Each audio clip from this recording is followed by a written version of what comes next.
51 years ago, John F. Kennedy declared to this chamber, "It is my task," he said, "to report the State of the Union. To improve it is the task of us all." At the beginning of his 5th year as president, Barack Obama laid out a number of issues for the country to address. As he prepares to enter his 6th year as commander-in-chief, what exactly is the state of our union? Already, the Affordable Care Act is helping to slow the growth of healthcare costs. It is true that healthcare spending is slowing. It's not clear how much the Affordable Care Act is responsible for that. New healthcare policy is certainly helping, but a large factor in the equation is a weak economy that is slowing the growth. Real reform means establishing a responsible pathway to earn citizenship.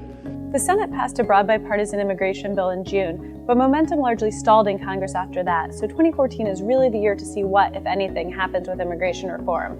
All eyes are on House Republicans to see what they'll do, but President Obama is working quietly behind the scenes while still trying to give them enough breathing room to maneuver.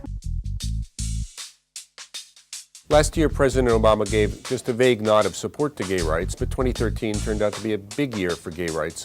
In the Supreme Court, the administration urged the justices to strike down the Defense of Marriage Act and to embrace a right to same-sex marriage.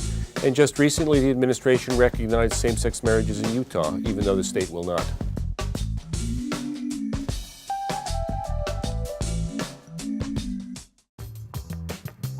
How do we attract more jobs to our shores?